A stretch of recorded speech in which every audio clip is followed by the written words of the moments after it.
क्या कहानी नहीं सुनी है क्या आप? देखिए बता देते हैं भाई। कहावत एक बिहारी सब पे भारी नहीं सुनी है। कई लोग ताजुब करते हैं कि अकेले तो अकेले सुबह से शाम तक अकेले ही पढ़ा जाता है ला। और किसी भी पेपर में कोई कमजोरी नहीं, जो भी पेपर उठाया जाता है आपका, मैंने कोई भी पेपर हो कोई कमजोरी नहीं है। पढ़ा के 7 8 8 9 घंटा हो जाता है टोटल। बैठिए भाई। देखिए भाई, आपका जिनका बिहार एपीओ में अगर ला 100 नंबर का रहे और जीएस 100 नंबर का और 100 प्लस है तो सेफ जोन में है, जो हमारा अनुमान है। यानी कि हमेशा मेरिट लोग पूछते रहते हैं, फ़ोन से पूछ रहे हैं तो भाई बता दिया जाए। अगर 100 प्लस है दोनों मिलाकर तो आप सेफ जोन में हैं, क्योंकि आपका 6,500-7,000 रिजल्ट भी आएगा और एग्ज़ाम देने वाले भी कम गए थे, यानी कि 12 से 15,000 के बीच में लोग गए थे और 40% 45% उपस्थिति रही हैं और सीट भी ज़्यादा है। अगर सीट बढ़ गई 147 जो सोशल मीडिया पर चल रहा है तो 8,000 भी रिजल्ट आ जाएगा। यानी कि 2 लोगों में 1 लोग बाहर होंगे और 1 लोग आपका प्री में क्वालिफाई होंगे। तो आपका जो थोड़ा बहुत पढ़ा है वो हो सकता है मेरिट कम भी चली जाए, 90 भी जा सकती है, कोई ये नहीं है, 90-95 भी। लेकिन आपका 2-4 क्वेश्चन अधिक ही बताया जाए, यानी कि 100 प्लस है तो आप मेंस की तैयारी में लग जाइए अभी से। समय का इंतज़ार न करिए, ये नहीं कि आप जब रिजल्ट आएगा तब करेंगे। और जो लोग नए हैं भाई वो भी पढ़ते रहें, क्योंकि यूपी एपीओ आएगी वो भी काम करेगा, यूपी जे में भी ये काम करेगा। देखिए आपका बिहार में जो एपीओ में मेंस में है सिलेबस बता दिया जाए भाई। ला का आपका 4 पेपर रहेगा, ये बता दिया जाए। पहले पेपर में सीआरपीसी 150 नंबर की रहेगी, फिर एविडेंस 150 नंबर का और आईपीसी 150 नंबर की, और इसके बाद एक माइनर का है 4-5, तो माइनर भी 150 नंबर का रहेगा। यानी कि ला के टोटल 4 पेपर होंगे और 600 नंबर के होंगे, ये याद रखिए। और ला काफ़ी कवर करेगा। इसके बाद हिंदी इंग्लिश क्वालिफाइंग है और इसके बाद आपका जीके रहेगा, विज्ञान नहीं है।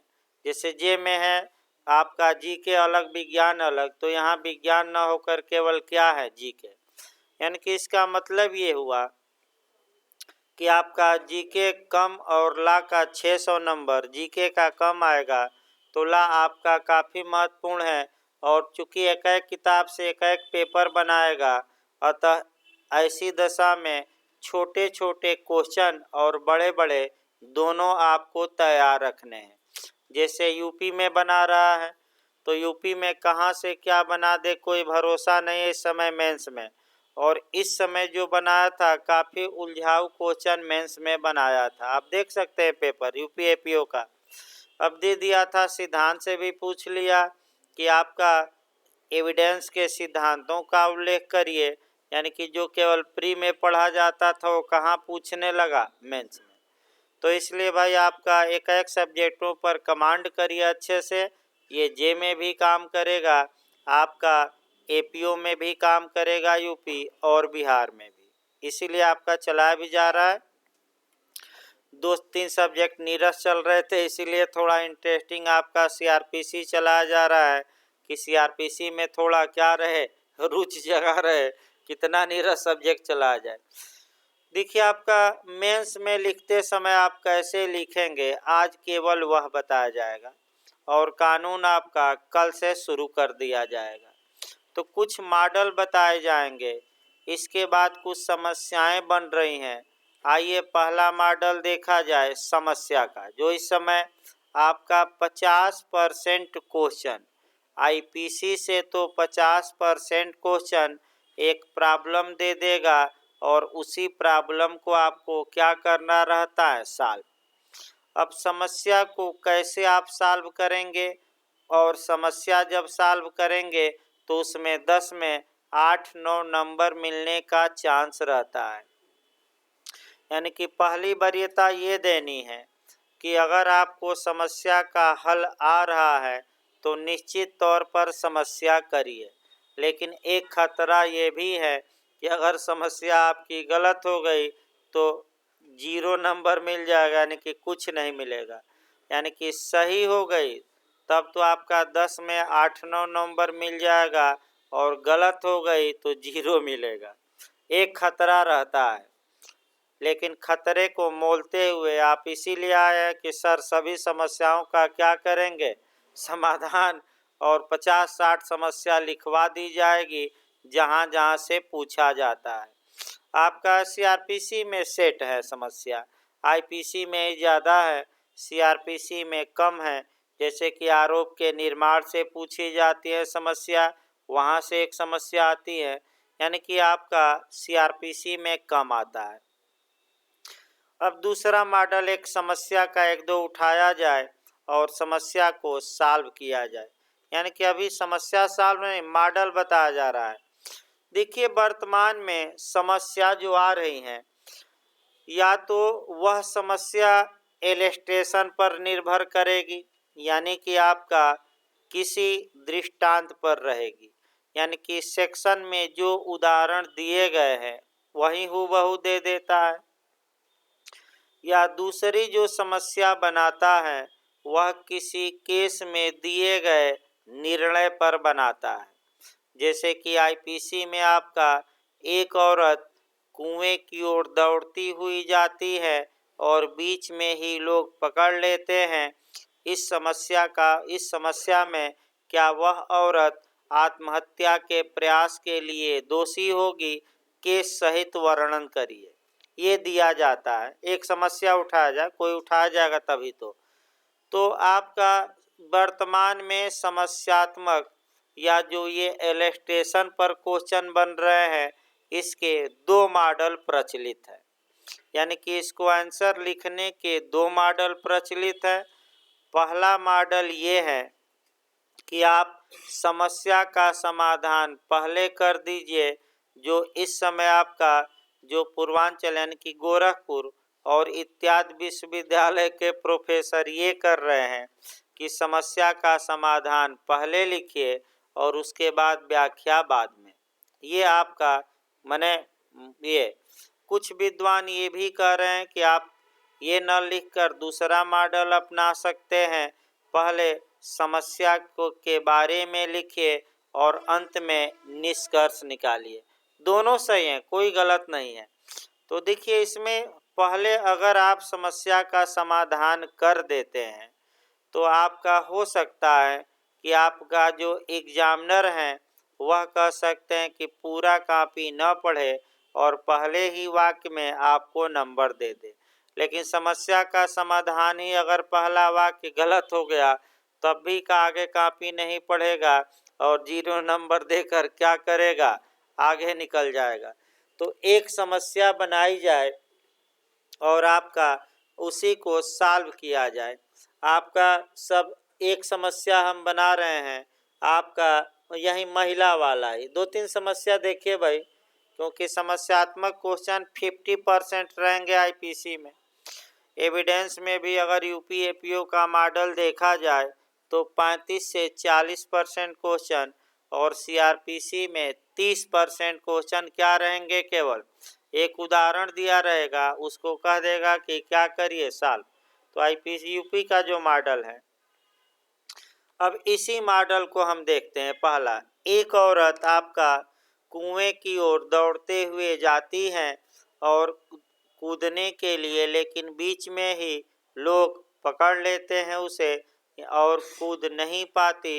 इस समस्या में आपका मने कह सकते हैं तर्कों सहित व्याख्या करिए या केस सहित इस समस्या की व्याख्या करिए। या तो केस सहित देगा सुसंगत वादों का उदाहरण देते हुए, या कौन सा अपराध हुआ और अपराध हुआ कि नहीं हुआ। तो पहले समाधान ये कर सकते हैं कि प्रस्तुत समस्या में महिला का नाम लिखा रहेगा, ए या बी जो भी। तो जब भी नाम लिखिए वो भी थोड़ा सतर्क रहना है। जब भी आप नाम ए या बी लिखिए उसको सदैव सिंगल इन्वर्टेड कामा में घेर दीजिएगा। एक और आपका अच्छा याद रखिए, जब भी आप नाम लिखेंगे ए बी सी या क ख जो भी हो, उसको हमेशा कैसे घेरेंगे, सिंगल इन्वर्टेड कामा में। पहला तो पहले समस्या का समाधान ही कर दिया जाए। प्रस्तुत समस्या में महिला ए किसी अपराध की दोषी नहीं होगी, बस हो गया। लेकिन इसके बाद आपको व्याख्या करना पड़ेगा, ये नहीं कि नहीं करना पड़ेगा। और व्याख्या में 10 से 12 लाइन लिखा जाता है, आपका याद रखिए। अब प्रस्तुत समस्या कहाँ से कोरिलेट हो रही है, कहाँ से नहीं। तो अगर कोई केस है तो आप उस केस का सहारा लेंगे, और केस नहीं है, अगर सेक्शन है तो सेक्शन का सहारा लेंगे। तो आप दिखाएंगे कि प्रस्तुत समस्या रकम्मा में दिए गए, रकम्मा के वाद में दिए गए निर्णय पर आधारित है। यानी कि प्रस्तुत समस्या किस पर आधारित है, रकम्मा के वाद में दिए गए निर्णय पर आधारित है, जिसमें कि एक महिला कुएं की ओर कूदने के लिए कुएं में दौड़ती हैं, लेकिन बीच में पकड़ ली जाती हैं और उसे न्यायालय आत्महत्या के प्रयास के लिए, यानी कि आईपीसी की धारा भी ऐड करना पड़ेगा। कौन सी धारा, 309 के लिए दंडित नहीं करता है। अब कारण लिखना पड़ेगा कि क्यों नहीं वह आत्महत्या के प्रयास के लिए दंडित की गई।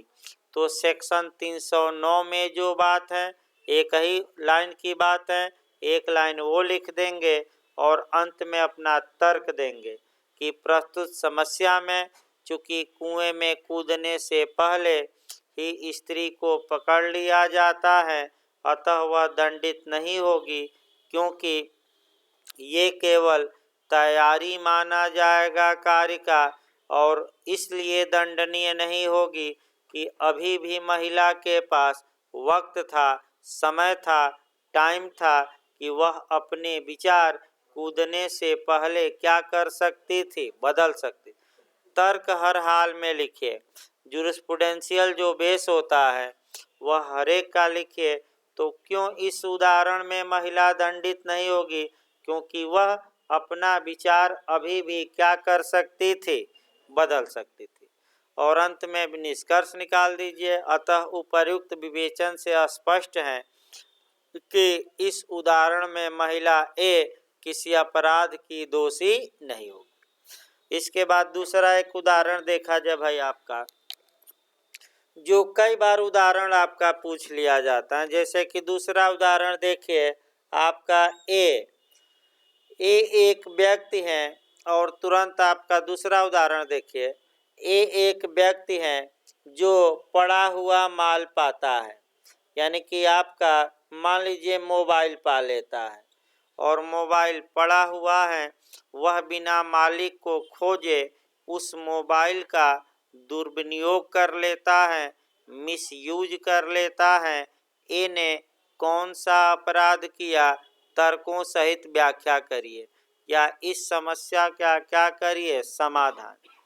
तो तुरंत आपको लिखना पड़ेगा। मैंने देखिए लिखते समय पहला ये भी मॉडल नया चल रहा है, ये भी अपना सकते हैं कि सबसे पहले आप उस समस्या का समाधान कर दीजिए, यानी कि उस समस्या को सॉल्व कर दीजिए। ये एक मॉडल ये भी है कि प्रस्तुत समस्या में ए आईपीसी की धारा 403 के तहत आपराधिक दुर्विनियोग के अपराध का दायी होगा। ये लिख दीजिए एक लाइन। उसके बाद आपका व्याख्या करिए समस्या की। अब व्याख्या करने में ये देखना है कि ये समस्या क्या किसी केस पर आधारित है कि दृष्टांत पर आधारित है और कौन सा सेक्शन है, ये तो पकड़ना ही होगा भाई, और कोई उपाय नहीं है। तो ये समस्या किससे संबंधित है आईपीसी की? 403 403। तो 403 में जो पड़ा माल पाने वाले का दायित्व है वह लिखना पड़ेगा, यानी कि बता देते हैं हम कैसे लिखना है। आप 403 में ये है, अभी रफ टाइप का बताया जा रहा है भाई, लिखवाते समय और सुधार किया जाएगा भाषा का। जो भी कोई व्यक्ति पड़ा हुआ माल पाता है उसका ये कर्तव्य है कि वह मालिक को खोजे। यदि बिना मालिक को खोजे वह उस सामान का अपने लिए यूज कर लेता है या मिसयूज करता है तो वह आपराधिक दुर्विनियोग के अपराध का दोषी होगा। ये आपको बेयर एक्ट की जो 10 लाइन 5 लाइन भाषा है वह हर हाल में लिखनी ही होगी, और सेक्शन भी लिखना होगा। कौन सा? 403। तत्पश्चात आपको समस्या को व्याख्या करनी पड़ेगी। प्रस्तुत समस्या में एक लाबादा या लावारिस या पड़ा हुआ मोबाइल पाता है, और चूंकि ए बिना मोबाइल के मालिक को खोजे उसका मिसयूज करता है, दुर्विनियोग करता है, अतः ए ने आईपीसी की धारा 403 के तहत परिभाषित आपका आपराधिक दुर्विनियोग का अपराध किया। क्योंकि सब कुछ आवश्यक तत्व क्या होते हैं? मिलते हैं। और अंत में फिर लिख दीजिए, उक्त विवेचना के अनुसार या उपर्युक्त जो बातें लिखी गई हैं उसके अनुसार ये स्पष्ट है कि ए आईपीसी की धारा 403 के तहत मोबाइल के आपराधिक दुर्विनियोग के लिए क्या होगा? दंडित। एक मॉडल ये है, दो हमने उदाहरण बताया। देखिए दूसरा मॉडल, हेलो 12:30 तक आते हैं।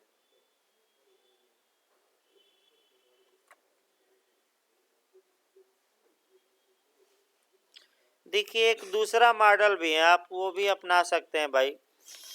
दूसरा मॉडल ये है कि प्रस्तुत समस्या किस धारा पर है या किस केस पर आधारित है, वह आपको सेक्शन लिखिए, उस धारा के एसेंशियल एलिमेंट लिखिए, यानी कि उस धारा के आवश्यक तत्व लिखिए, और जो समस्या दी गई है उन आवश्यक तत्वों में आप सेट करिए एक एक करके।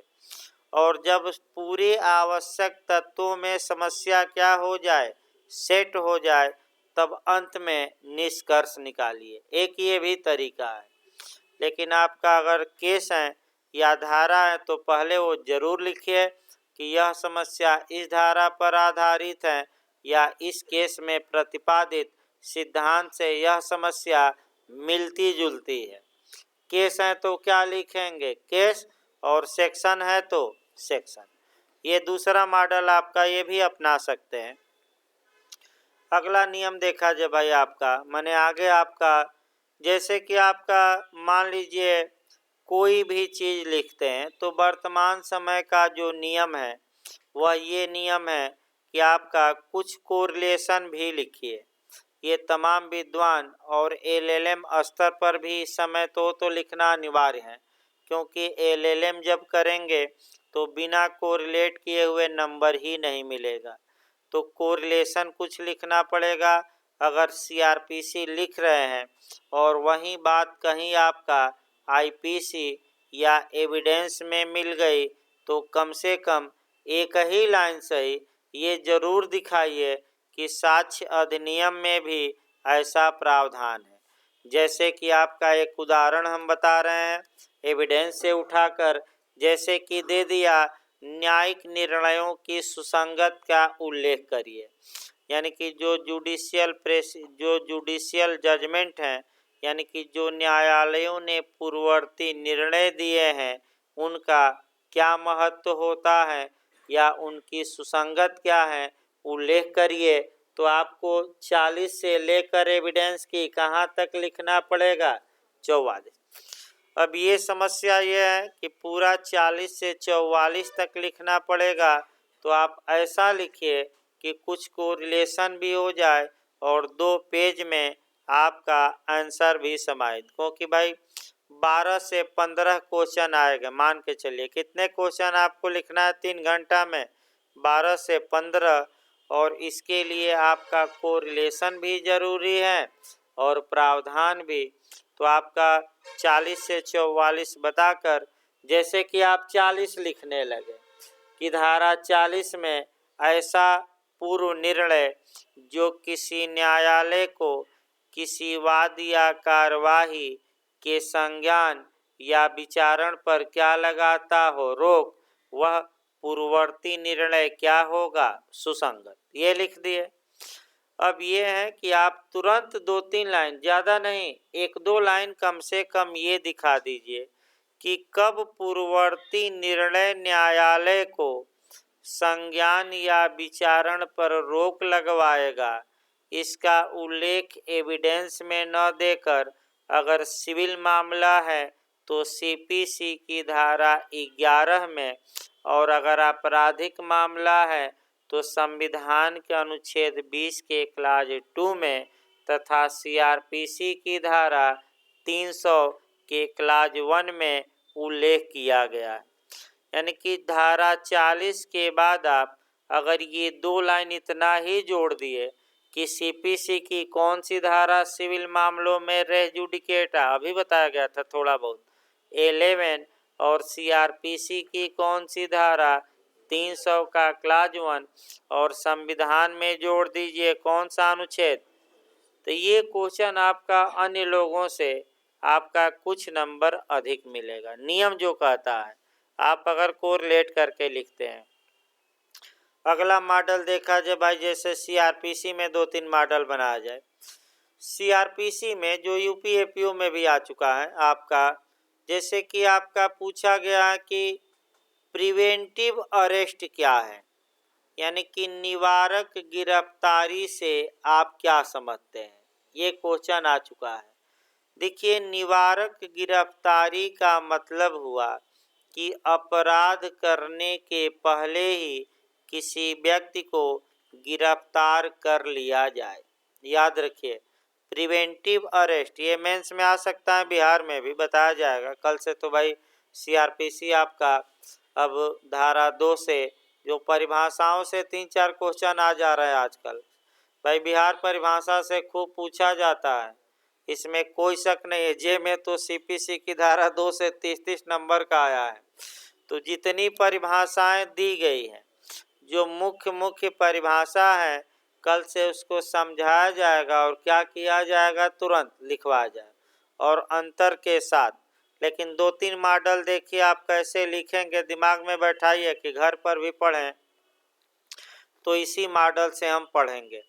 जैसे कि आपका आ गया कि उन दशाओं, प्रिवेंटिव अरेस्ट पहले देख लिया जाए। प्रिवेंटिव अरेस्ट का मतलब हुआ निवारक गिरफ्तारी। अब इसको आपको मेंस में लिखना है तो आपको सामान्य नियम से उठाना पड़ेगा। सामान्य नियम ये है कि किसी व्यक्ति को अपराध करने के बाद ही गिरफ्तार किया जाता है। यानी कि जब वह कोई क्या किया है, अपराध, चाहे संज्ञेय किया हो या असंज्ञेय, ये सामान्य नियम है। लेकिन यह विधि का पूर्ण नियम नहीं है। आपका धारा 151 में इसका एक्सेप्शन दिया गया है, यानी कि अपवाद दिया गया है, जहाँ की निवारक गिरफ्तारी यानी कि प्रिवेंटिव अरेस्ट का प्रावधान है। अगर आपका प्रिवेंटिव अरेस्ट की परिभाषा पूछे तो अब परिभाषा पैराग्राफ चेंज करके लिखेंगे कि जब किसी व्यक्ति को अपराध करने के पूर्व ही क्या कर लिया जाता है, गिरफ्तार कर लिया जाता है, उसी गिरफ्तारी को प्रिवेंटिव अरेस्ट या निवारक गिरफ्तारी कहा जाता है, जिसका प्रावधान सीआरपीसी की किस धारा में, 5(1) में है और उसके बाद से कौन सा सेक्शन लिख देना है 151 और एक पेज में आपका टिप्पणी वाला क्वेश्चन समाप्त हो गया। याद रखिए एक पेज में क्या कर देना है, क्योंकि 12-15 क्वेश्चन लिखना है और सतर्क रहना पड़ेगा। एक और मॉडल देखिए आपका जो पूछा जाता है, जो पूछे गए हैं वो तो बताया जाए। आपका जो पॉपुलर क्वेश्चन है, उन दशाओं का वर्णन करिए जिसमें कि पुलिस किसी व्यक्ति को मजिस्ट्रेट के आदेश के बिना तथा वारंट के बिना गिरफ्तार कर सकती है, अरेस्ट कर सकती है। तो आपका देखिए ज़्यादा लोग ये जानते होंगे कि धारा केवल 41 लिखने से काम चल जाएगा। तो 41 लिखने से नंबर तो मिलेंगे लेकिन कम।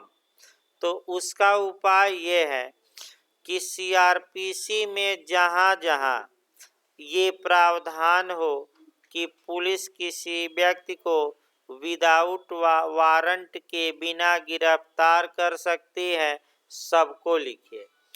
भाई वाइब्रेट कर लीजिए भाई मोबाइल। अगर आपके पास समय न हो तो उसका भी मैं उपाय बताता हूँ। एक एक लाइन ही सही, आप एक एक लाइन जो 5-6 एक्स्ट्रा प्रावधान है निश्चित तौर पे लिखेंगे। 5-6 लाइन ही लिखिए कि धारा में ये, इस धारा में ये, इस धारा में ये। तो कम से कम 6 लाइन में ही 6 बातें समाहित करिए, लेकिन लिखना पड़ेगा। जैसे कि 2C लिख दीजिए। बात ना करिए भाई, कहाँ से आवाज़ आ रही है, बाहर से क्या? ओ देखिए आपका भले ही एक एक लाइन लिखिए, मैं बता दूं, लेकिन लिखना पड़ेगा। जैसे एक दो उदाहरण 2C लिख लीजिए कि संज्ञेय अपराध का तात्पर्य ऐसा अपराध जिसमें कि पुलिस किसी व्यक्ति को वारंट के बिना क्या कर सकती है, गिरफ्तार। 2C से उठाइए। 41 के बाद आपका 42 लिख दीजिए। क्या बस ज़्यादा नहीं, बस एक एक लाइन, क्योंकि मेन फोकस किस पर करना है आपको, 41। इसी के साथ आपका पूछा जाता है प्राइवेट व्यक्ति द्वारा गिरफ्तारी, तो 43 लिखिए। मजिस्ट्रेट द्वारा गिरफ्तारी 44, गिरफ्तारी की प्रक्रिया तो 46 लिखिए। यानी कि ये अलग अलग क्वेश्चन आएगा, यहाँ से आपका 1 या 2 आएगा। तो 41 से लेकर 46 तक तो आता ही है। इसके बाद गिरफ्तार व्यक्ति के अधिकार आ जाते हैं, यानी कि ये मॉडल भी आपको सही से लिखना है। इसके बाद आपका अंतर आता है, यानी कि बिहार अंतर ज़्यादा पूछा जाता है। आप जे में भी देख सकते हैं, जैसे कि आपका अपकृत्य में भी खूब पूछा है अंतर, कि अपकृत्य और अपराध में अंतर बताइए। अपकृत्य यानी कि टाट और संविदा में अंतर बताइए। टाट और आपका न्यास में अंतर बताइए। अपकृत्य और संविदा कल्प में अंतर बताइए। अंतर भी ज़्यादा पूछा जाता है। तो जो मेन आपका अंतर है, जैसे कि आपका माने आपका निर्णय और उन्मोचन में अंतर, यानी कि दोष सिद्धि और उन्मोचन में अंतर, या जो धारा 2 में है यहाँ से डिफरेंस पूछा जा सकता है। बेलेबुल ऑफेंस और नॉन बेलेबुल ऑफेंस, यानी कि जमानती अपराध और कौन, अजमानती। संज्ञेय असंज्ञेय ज़्यादा चांस रहता है। समन मामला, वारंट मामला, इसमें अंतर पूछा जाता है। तो जब भी अंतर लिखिए, आपका उपाय देखिए मैं बता रहा हूँ। जो शुरुआती दौर में या पहला दूसरा अंतर दिखाइए, उसका मैं बता रहा हूँ उपाय। जो सबसे महत्वपूर्ण अंतर है वह ऊपर 1-2 लाइन में दिखाया जाता है। जैसे कि इंटरव्यू में भी, यूपीएपीओ में भी आपका कह सकते हैं कि आपका 2015 में यहाँ से लगभग 50 लोग यूपीएपीओ में हुए थे, आपका 372 सीट में, और काफ़ी समारोह भी किया गया था। इस बार भाई 17 सीटें थी आपका, तब भी 3 लोग हुए, 2 लोग पुराने और 1 लोग नए, 17 सीट में। और बिहार में भी भाई आदमी भाई वादा तो नहीं कर सकता, लेकिन चांस है कि ज़्यादा से ज़्यादा लोग इस बार क्या करेंगे भाई, कोचिंग से फाइनल सिलेक्शन लेंगे। इसी के लिए आपका 1.5 माह तक मैंने तबीयत खराब के बावजूद भी पढ़ाया गया, ये मैं बता दूं। मैंने दवा खा खा के 2-3 दिन आदमी पढ़ाया है ताकि किसी का नुकसान न हो। तो आपका भले कम चला हो 2-3 दिन, वो अलग बात है। तो आपका क्वेश्चन का जो मॉडल है, अंतर में सतर्क रहना है। और सबसे पहले जब भी अंतर आप लिखिए तो सामान्य अंतर नहीं, विशेष अंतर। विशेष अंतर मतलब कि कौन सा अंतर है जो आपका कह सकते हैं कि सटीक बैठता है। जैसे कि आपका माने एक अंतर हम बता रहे हैं, आपका ये आईपीसी की धारा 299 और 300 में। अंतर तो तमाम लोग लिखेंगे, लेकिन पहला अंतर कौन है आपका, जो अटैकिंग करना है, क्योंकि मृत्यु भी दोनों में होती है, आशय भी ज्ञान दोनों में है। दोनों में अपराधी के कार्य से ही मृत्यु होती है, कार्य या लोभ से होती है। पूछा भी गया था आपका, तो कार्य लोभ कहाँ है, 32 में कि 33 में, खूब रटवा गया था। यूपीजे का रिपीटेड है, किस में है, 33 में। आईपीसी की धारा में 33 में रटवा गया था भाई आपका, 3-4 बार मैं बताया था। और कॉमन इंटेंशन और किस में, सिमिलर इंटेंशन में अंतर किस में, ये भी लेक्चर में खूब बताया गया था, महबूब शाह। और जस्टिस का नाम नहीं पूछा गया, लेकिन जस्टिस का नाम डाल दीजिएगा मेंस में आपका। तो फिर एक बार बैक होइए, 299 और 300 में अंतर क्या है। तो अंतर मुख्य रूप से इंटेंशन और नॉलेज की मात्रा पर है। यानी कि अगर आशय और ज्ञान की मात्रा ज़्यादा है, यानी कि अप है थोड़ा, तो 300, और थोड़ा डाउन है तो कहाँ 299। यानी कि जो अटैकिंग है अंतर वहीं लिखिए। जैसे कि आपका एक एविडेंस का उदाहरण दिया जाए, अंतर तो हम लिखवाएंगे, सब में अंतर लिखवाया जाएगा जितने मॉडल आ सकते हैं, क्योंकि भाई आपका एक एक सब्जेक्ट आपका 100 150 नंबर का आएगा। और ये भूल जाइए कि आसान आसान क्वेश्चन आएगा। जहाँ से आपको लगता है कि ये फालतू क्वेश्चन है उसी को पढ़िए। मैं बता दूं, जो यूपी एपीओ में जो क्वेश्चन आया उसको देखते हुए तो यही लग रहा है कि फालतू पर ध्यान दिया ज़्यादा और अच्छे पर क्या देना है कम। जैसे कि घर में भी जो फालतू आदमी होता है जिसको सब डांटते हैं, वहीं पहले सेलेक्ट हो जाता है कभी काल। आप देखे होंगे कि सब लोग उसकी हिनाई करेंगे, घूमते हो, पढ़ते नहीं हो, और 2 घंटा पढ़ के वो 10 घंटे वालों को दबा देता है। क्यों? क्योंकि उसका दिमाग भाई ज़्यादा कैप्चर कर रहा है। और कई लोग रात रात भर पढ़ने से थोड़े हो जाएगा, कितना दिमाग में घुसा, भले आप 5 घंटा पढ़िए, लेकिन दिमाग में कितना आपका बैठा ये देखा जाता है, न कि 10-15 घंटा पढ़ाई। तो चाटते रहिए किताब, अब पता लगा एक अक्षर दिमाग में नहीं घुसा, दिमाग तो कहीं सोशल मीडिया पर है कि कोई मित्र मैसेज किया होगा, देख लें एक बार, तो कहाँ से पढ़ पाएंगे। तो आपका इसीलिए सतर्क किया जाता है भाई।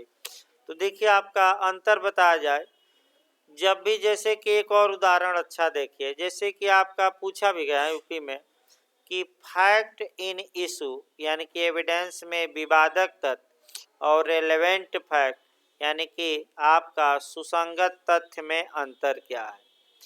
जैसे ही अंतर आपका पूछे तो मैं फिर बता दूं, पहला अंतर आप वहीं लिखेंगे जो अटैकिंग हो। यानी कि विवादक तथ्य वे होते हैं जिन्हें साबित किया जाता है, यानी कि फैक्टा प्रोबेंडा। क्या कहा जाता है, इंग्लिश वर्जन में फैक्टा प्रोबेंडा। और सुसंगत तथ्य वे होते हैं जिनके माध्यम से विवादक तथ्यों के अस्तित्व या अनस्तित्व को साबित या ना साबित किया जाता है। इसलिए रेलेवेंट फैक्ट को फैक्टा प्रोवेंशिया कहा जाता है। ये सबसे अटैकिंग है, और आगे एविडेंस में जब चलेगा तो डिटेल में चलेगा, बताया जाएगा, क्योंकि एविडेंस में एक एक धारा पढ़नी है। कोई धारा ऐसी एविडेंस में नहीं रहेगी जो आपका 2-4 के अलावा छोड़ दिया जाए, क्योंकि यूपी का मॉडल छोटा है तो हर एक धारा से 150 नंबर में आएगा। इसके बाद आपका माने नीति मॉडल देखिए आपका अगला नियम देखिए क्या बनाना है।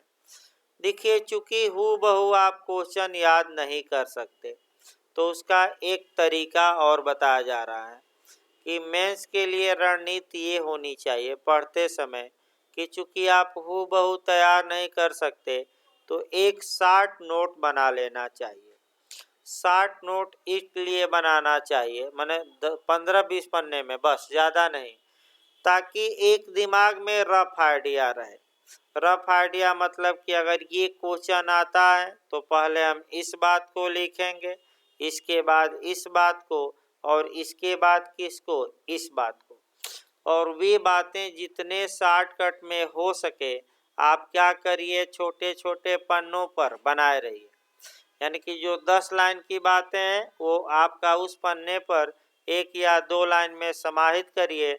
बस ये दिखाइए कि हम इस बात को पहले, इसके बाद इस बात को, इसके बाद इस बात को। क्योंकि आप ये चाहें कि हम लाइन बाय लाइन तैयार कर लें, अब वो आपका संभव नहीं है। तो एक मॉडल क्या करना है, दिमाग में सेट करके जाना है कि ये क्वेश्चन आएगा तो यहीं मारेंगे। जैसे कि प्री में भी मैं बताया था कि अगर ये क्वेश्चन आए तो दिमाग न लगाकर यहीं मारिए, उसके अलावा और कुछ न मारिए। कुछ क्वेश्चन हमने बताया था कि ये समस्या आए तो यहीं मार कर आइए, ये नहीं कि अब समझने का समय नहीं है, लेकिन मेंस के लिए है समझाने का भी समय, समझने का, और आपका अच्छे से तैयार करिए। यानी कि आपका कुछ मॉडल बताया गया। अब माइनर पर थोड़ा चर्चा कर लिया जाए, उसको कैसे डील करेंगे। देखिए जब भी आप माइनर एक्ट में, सबको समस्या है इसीलिए माइनर भी आपका शुरुआती दौर से ही लगाया जाएगा। माइनर को जब भी लिखिए आप, चूंकि माइनर में कम प्रावधान है तो माइनर को लिखते समय अगर आप थोड़ा बहुत 2-4 लाइन उसका उद्देश्य लिख देते हैं तो और अच्छा माना जाता है। और माइनर में, अगर माइनर में कोई बात दी गई है और वह बात आपका सीआरपीसी में या आईपीसी में या कहीं एविडेंस में दी गई है तो कम से कम उस प्रावधान को वहाँ आपको ऐड करना ही होगा। जैसे कि हम बता रहे हैं SC/ST एक्ट शुरू किया जाएगा तो SC/ST एक्ट में तमाम बातें ऐसी रहेंगी जो आईपीसी से कोरिलेट होंगी और सीआरपीसी से, और उपधारणा से भी कोरिलेट होगी। तो जैसे कि SC/ST के प्रति अगर अत्याचार का अपराध किया गया है तो सेक्शन 18 बताता है SC/ST एक्ट का कि अग्रिम जमानत नहीं दी जाएगी। तो तुरंत आप, अगर अग्रिम जमानत का आ जाए SC/ST एक्ट में तो ठीक है, SC/ST एक्ट 10 लाइन लिखिए, लेकिन तुरंत उस बात को हम कहाँ ले जाएंगे, सीआरपीसी में, और तुरंत 3 ही लाइन 2 लाइन को रिलेट करिए। लेकिन सीआरपीसी की कौन सी धारा को रिलेट करेंगे, 438। इससे ये फायदा होगा कि एग्जामिनर ये जानेगा कि लड़का जानता है कि ये बात कहाँ दी गई है, सीआरपीसी। 438 को रिलेट करके आपको लिखना है। ये कई अपराध ऐसे आएंगे आपका, मैं बता दूं, माने SC/ST एक्ट में या तमाम कानूनों में जो आईपीसी में भी अपराध होंगे और इस कानून में, या कई अपराध ऐसे होंगे जो आपका जैसे कि सिविल अधिकार संरक्षण अधिनियम आपका 1955 में आ जाएंगे जो SC/ST एक्ट में है, जैसे छुआछूत इत्यादि।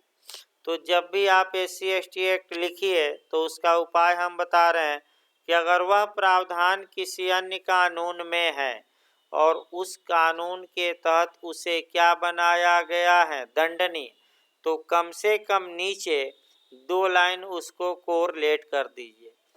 ये उपाय वर्तमान समय में सबसे सटीक जा रहा है और आपको बता दिया जाए तमाम लोग इसी उपाय को अपनाकर LLM में भी टॉप कर गए हैं। तमाम लोग फ़ोन करते हैं, आते हैं झांसी से, रीवा से, और तमाम लोग कहते हैं कि बस आपने जो एडीला का लेक्चर भेजा था हम तो केवल वहीं लिख कर आ गए और हम सबसे अधिक नंबर आया। कई लोग हिंदू ला मुस्लिम ला था एलएलएम में, बस कोरिलेट करके लिख दिए कि हिंदू ला में विवाह है तो मुस्लिम ला में 10 लाइन, क्योंकि एलएलएम में तो भाई ज़्यादा कोरिलेट करना पड़ेगा। और वहाँ भी आपका मैंने काफ़ी अच्छा नंबर पाया और एक पोजीशन पर रहे। तो आप लोग भी भाई चाहते हैं कि हम भी आगे बढ़ें, तो इसका एक ही उपाय है कि कम से कम जितना पढ़ाया जाए, भले घर पे अलग ना पढ़िए, कम से कम आपको जितना पढ़ाया जाए उतना डेली बाय डेली जाकर तैयार करिए और उसी दिन आप एक शॉर्ट नोट्स शॉर्टकट में बना लीजिए कि अगर ये क्वेश्चन आएगा तो हम इसी मॉडल से इसको क्या करेंगे, लिखेंगे। और शॉर्ट नोट मतलब है कि पूरा 2 पेज का नहीं, 10 लाइन में सारी बातें क्या हो समाहित। हम तो लिखवाएंगे तो भाई 2-3 पेज का लिखवाएंगे, लेकिन जब आप अपने घर पर बनाइए तो क्या करिए, आपका जैसा अंतर आया तो अंतर आप 6 लाइन में बना लीजिए। माने हाँ इसमें ये एक एक शब्द, इसमें ये तो इसमें ये, या कामा देकर बना सकते हैं। तो आपका आज का क्लास भाई इतना ही रहेगा। कल से आपका मैंने डिटेल में चलेगा, शेड्यूल बता दिया जाए। कल भाई बंद रहेगा क्लास, क्योंकि कल नहान है और कई लोगों को आने में दिक्कत है बाहर से। तो परसों से आपका 11 सवा 11 बजे से CRPC पढ़ कर आइए एक बार, और आपका 12 से 1 आपका SC/ST एक्ट चलेगा। 2 कानून बिहार APO के लिए शुरू किए जा रहे हैं। जिनको जे यूपी APO देना है, यूपी जे, वो इसी समय पढ़ लें, यानी कि सही रहेगा, आपका तैयार हो जाएगा। 70% फ्री का मेंस का। तो भाई आप हाँ 4 बजे समय हो तो आकर पढ़ लीजिए, ना समय हो तो वीडियो जाएगा। भाई समय हो तो आकर पढ़िए, जल्दी होगा।